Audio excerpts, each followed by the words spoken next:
O livro do profeta Abacuque traz para nós experiências muito fortes, muito grandes, muito bonitas, palavras do profeta que se preocupava com o povo quando ele via a opressão que o povo estava sofrendo e o crescimento dos seus algozes. E nós observamos que no início, quando o profeta começa a orar, ele estava demasiadamente preocupado com a riqueza que o povo tinha.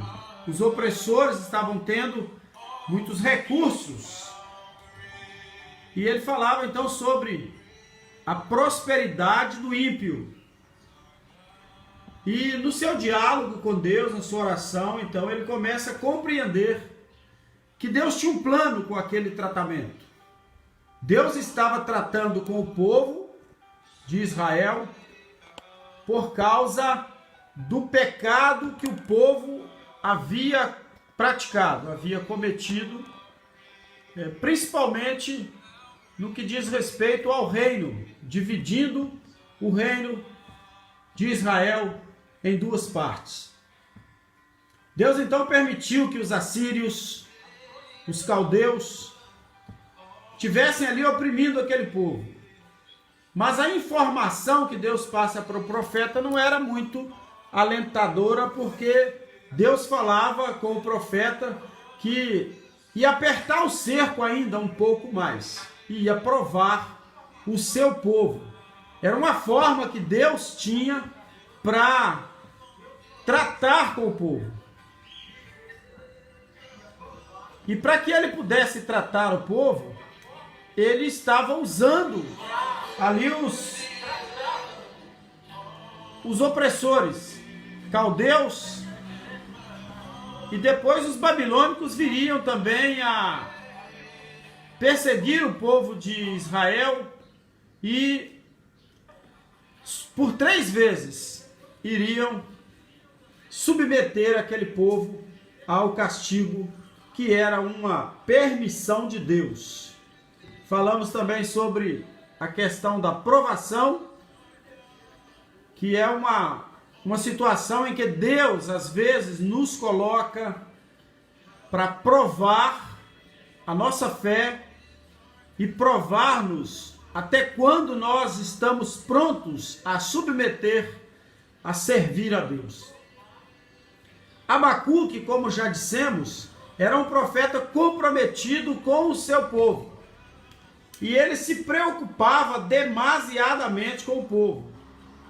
Segundo historiadores, o profeta Abacuque teria sido criado por adoção, talvez por ter sido abandonado pelos pais, e ele então se preocupava com essa questão de ver o povo também abandonado. Ele tinha passado por isso desde a infância. E na época, devido à divisão do povo e devido a tantas guerras que existiam, tudo era conquistado na base da espada, na base da força, na base da guerra, os adultos morriam. Os pais sempre saíam para os combates, sempre saíam para as guerras, e os filhos ficavam então órfãos. Então por isso havia muita criança abandonada no meio do reino de Israel naquela ocasião. Os povos viviam em guerra. Era costume daquela época conquistar as coisas na base da espada, na base da guerra. Então ele era um profeta muito comprometido com essa questão social, com a questão da inclusão das pessoas. E ele se preocupava porque o povo o povo judeu, os seus contemporâneos, seus conterrâneos daquela época, estavam sendo sacrificados. Entrava povo, saía, era conquistado pelos assírios, era conquistado pelos caldeus, e Deus então estava mostrando que ainda viriam os babilônicos, e que seria muito duro a vida do povo por causa do seu pecado. No capítulo 2 ele começa a sua oração reclamando. Lá no capítulo 1 ele começa reclamando pela opressão sofrida pelo povo, que estava sendo subjugado pelos assírios, pelos caldeus, e Deus então falou que Aguarda mais um pouquinho que nós vamos apertar um pouco mais aí essa prensa. Deus ainda mostrou ao profeta que o problema da aflição do seu povo se deu ou se dava exatamente por causa do pecado que o povo havia cometido. Podemos então afirmar que todo o livro do profeta foi uma batalha de oração entre ele e Deus. Um diálogo que ele travava agora com Deus em oração por causa do seu povo, colocando em pauta o sofrimento do povo de Israel. Ele, que era pertencente possivelmente à tribo de Levi, no reino de Judá, no reino do sul, estava preocupado com o sofrimento do povo. E no diálogo de Deus com o profeta, Deus estava mostrando que o seu tratamento era uma forma de tratar com o povo, de provar o povo para preparar para si um povo especial, um povo que fosse zeloso, praticante da sua fé, envolvente na sua fé e que testificava o poder de Deus. Deus não estava satisfeito com o povo porque o povo tinha abandonado o propósito que o Senhor havia traçado e havia derramado então muito sangue. E entre os próprios concidadãos, entre os próprios irmãos, entre os judeus. Deus havia escolhido então opressores para o povo de Israel como uma forma de tratamento. E agora, o profeta estava demasiadamente preocupado, mas quando ele começa a falar sobre a prosperidade do ímpio, Deus começa a falar sobre o castigo que estava sobre o seu povo. O compromisso de Deus é com aqueles que o amam, com aqueles que o temem. E vamos ver no discorrer do assunto, do texto, da lição e do diálogo do profeta com Deus, que Deus estava mostrando para ele que haveria de chegar o tempo de tratamento para o povo opressor. Deus estava atento a tudo aquilo. Enquanto o profeta falava anteriormente com Deus, sua preocupação então estava pautada muito mais na prosperidade do ímpio. E Deus estava preocupado, era com o povo, com o sofrimento do povo. Aí o profeta abre os olhos também para o sofrimento do povo. Ele começou errado então o seu diálogo com Deus, porque ele se preocupava mais com a prosperidade do ímpio que com o sofrimento e o seu povo que estava sendo subjugado. A missão de um profeta era levar Deus aos homens. O profeta ia, orava, Deus falava com ele e ele então chegava ao povo e falava. Por isso o profeta Abacuque estava ali falando com Deus sobre o sofrimento do povo.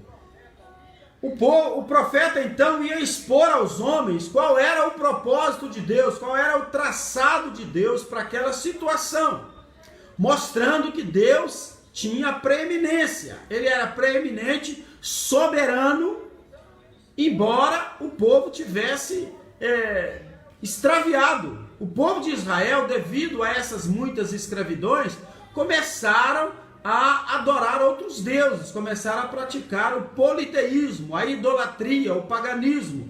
Ser pagão, então, ficou caracterizado como aquele que adora a vários deuses.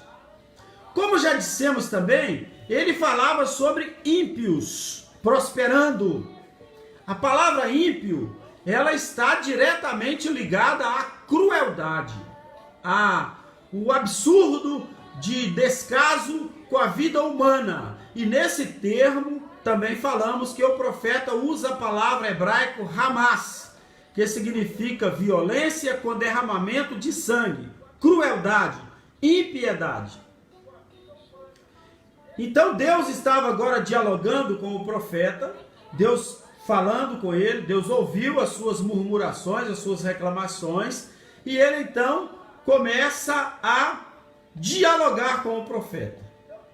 Quando Deus começa a falar com o profeta sobre a situação do seu povo, do pecado, e de tudo que estava ali sofrendo, ao concluir o primeiro capítulo do seu livro, Abacuque capítulo 1, então o profeta fala com Deus que ele iria agora mudar a sua forma de encarar as coisas. E ele iria então para um lugar reservado, para a sua oração, para um lugar discreto, preparado por Deus, preparado para apresentar-se diante de Deus. E ele começa já o capítulo 2 falando para Deus que ele iria para a sua torre de vigia. Ele iria orar de uma forma diferente, em um lugar diferente, para ouvir melhor aquilo que Deus tinha a falar ao seu coração. Observamos então que quando o profeta sobe para falar com Deus, ele disse para o Senhor: eu vou agora para o meu quarto, para minha torre de vigia, vou buscar uma nova forma de oração, um novo contato, uma nova intimidade, uma nova proximidade com Deus. Irmãos, muitas vezes tem faltado nas nossas vidas essas coisas, porque nós nos preocupamos com o nosso cotidiano, com aquilo que temos que fazer. A mulher se preocupa com a casa que tem que arrumar, o homem se preocupa com o trabalho na rua, com as compras que tem que fazer, com as contas que tem que pagar. O casal se preocupa com todas essas coisas dia a dia e muitas vezes deixa de dedicar a Deus momentos de intimidade, de contato íntimo, direto com Deus. E abrimos aqui um parêntese para lembrar disso. A nossa oração em casa, a nossa oração em família, principalmente nos momentos de refeição, estão sendo deixadas de lado. Nós estamos deixando de agradecer a Deus, de orar a Deus, de falar com Deus, e depois vamos só pedir, só exigir. O profeta fala então com Deus assim: vou subir à minha torre de vigia e esperar com atenção o que o Senhor vai me falar, respondendo a minha oração. Assim ele começa o capítulo 2. Quero ver como é que Deus vai ouvir e dar resposta à minha queixa. E não obstante a isso, tão logo o profeta começa a falar com Deus de uma forma especial, mais íntima, mais pessoal, Deus então ordena a ele que escreva em tábuas grandes a visão que ele iria passar agora. E ele diz assim: escreva com clareza, em tábuas grandes, com letras grandes, para que aquele que passar correndo possa ler, mesmo que passar apressadamente, leia com facilidade. E Deus então falava com ele: ainda não chegou o tempo certo para que a visão se cumpra, mas ela vai se cumprir sem falta, o tempo vai chegar logo logo. Portanto, espera, porque ainda que pareça demorar, a visão é para o tempo presente, para o tempo exato, e eu vou manifestar e tratar com o povo da forma necessária. Queridos, todos aqueles que buscam uma forma de intimidade com Deus, ele tem a sua forma peculiar de oração. O seu lugar reservado, a sua área certa, o seu lugar preparado, pronto para oração. Não é verdade? O profeta também tinha o seu quarto de oração. O quarto de oração é então um lugar de intimidade com o Senhor. Será que você tem feito do seu quarto um lugar de intimidade com Deus, de preparação, de diálogo com Deus, ouvindo atentamente o que Deus tem a falar a você? O profeta então afirma para Deus que ia fazer isso. E como todos nós sabemos, todos os grandes homens de Deus tinham o seu lugar reservado para orar. A Bíblia diz que Daniel, 3 vezes ao dia, se posicionava diante da janela e orava de frente para o templo E ele então, segundo a tradição ensina, alguns historiadores definem assim, ele se deitava sobre um tapete. Às vezes podemos até entrar um pouco aí no texto e visualizar ou vivenciar isso. Daniel ali, um tapete, e ele deitado no tapete, braços e pernas abertas em forma de X. Era a sua forma peculiar de se apresentar a Deus em oração. Elias orava sempre ao Senhor, e muitas vezes ele orava também no monte, como encontramos ali diálogos e confrontos de Elias com Deus e com os falsos profetas no monte, orando. Moisés sempre orava, ele deixava ali o povo no deserto, subia um pouco mais no monte e ia buscar a Deus em oração. Observamos então que cada um busca uma particularidade, tem a sua peculiaridade na oração. Jesus preferia, por exemplo, orar no Getsêmani, no jardim do Getsêmani, que significa a prensa do óleo.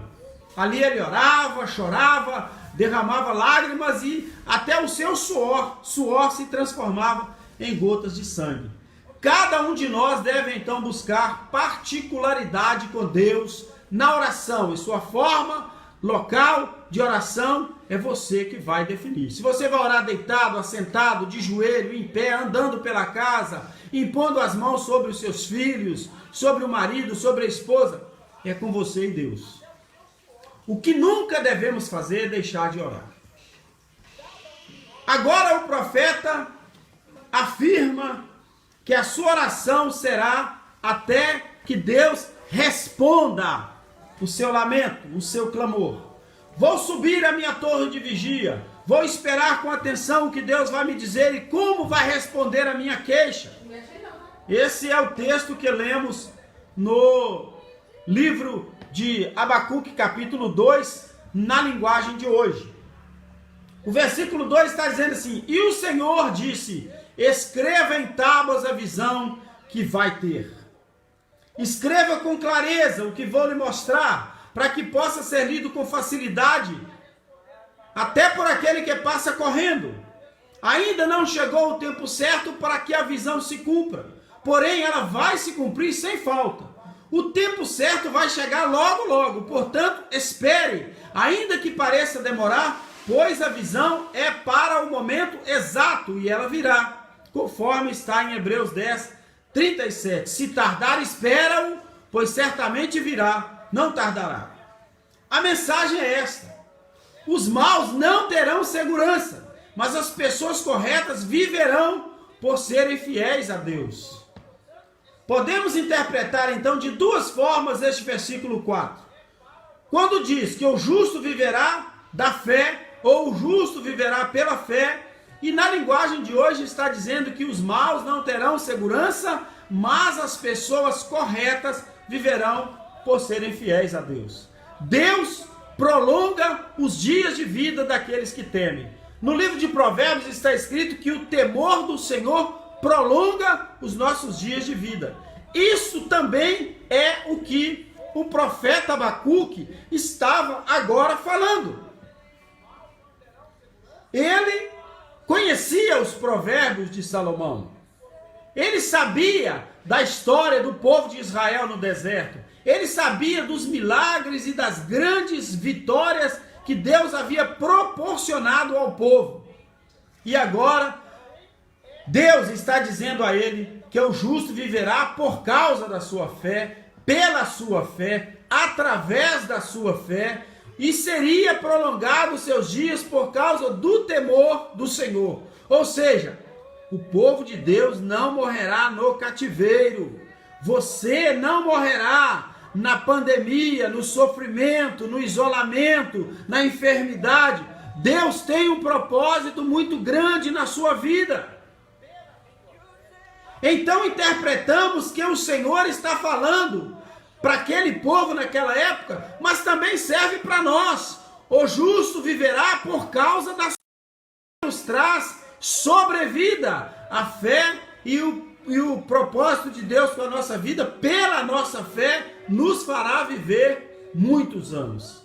O temor do Senhor prolonga os dias de vida. Tudo isso vai estar também na nossa citação da mensagem depois. Nós vamos ir e buscamos de Deus esse texto para trazer a vocês nesta manhã. Deus então fala ao profeta que não chegou o tempo final da provação com o seu povo e que ainda teria muita coisa para acontecer entre eles.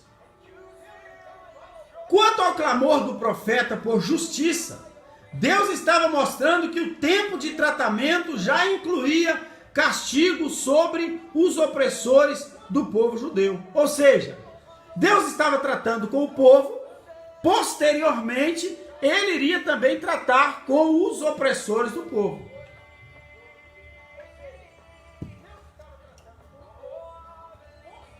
Deus permitia então, queridos, que os caldeus, assírios, babilônicos escravizassem o povo de Israel, mas isso era apenas instrumento de Deus para provar o povo. Falamos também ontem sobre a diferença de provação, de tentação e luta. Luta é quando você luta contra a sua própria carne, contra as suas vontades, contra o seu temperamento, contra a sua natureza. Aí é luta.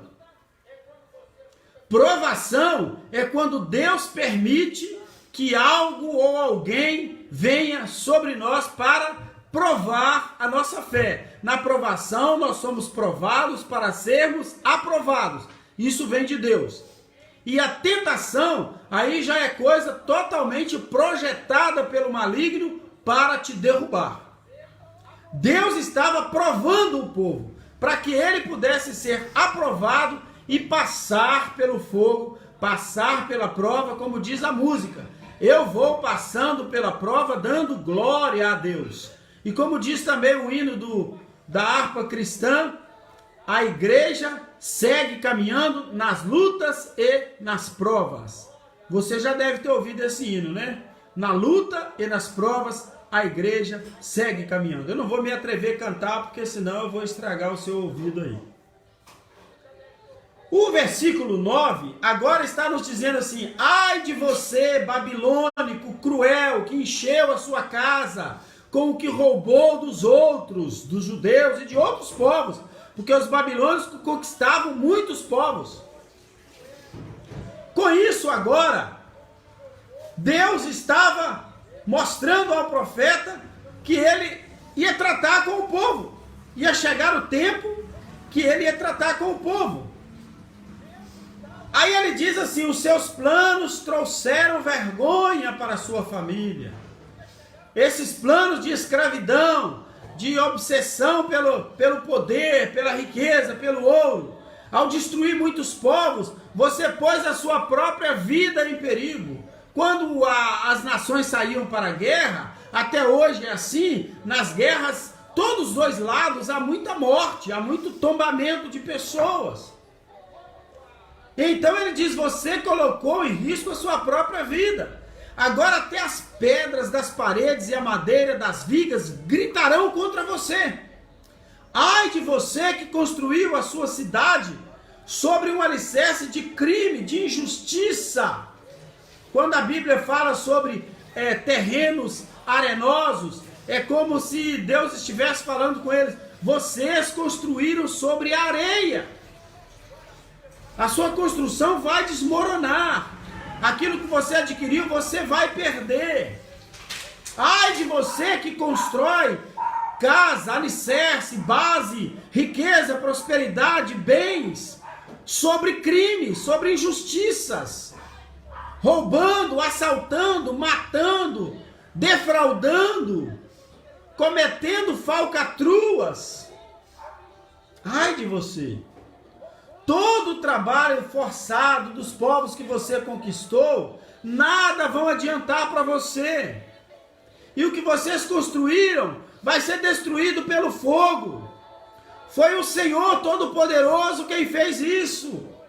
a terra ficará cheia do conhecimento e da glória de Deus, assim como as águas cobrem o mar. Ai de você, pois, que dá ao seu companheiro vinho misturado às drogas, vinho misturado ao álcool. Ele fica bêbado, tira a roupa e todos veem a sua nudez. A nudez naquele tempo, em público, era o cúmulo da vergonha. Quando alguém era colocado sem roupa diante da sociedade, era chamado de ignomínia, era desonra, vergonha total. Mostrava que aquela pessoa estava totalmente subjugado, humilhado. Lembra-se da crucificação de Cristo, que eles tiraram a sua batina, a sua túnica, e eles dividiram entre os soldados? Era para expô-lo à ignomínia, à desonra.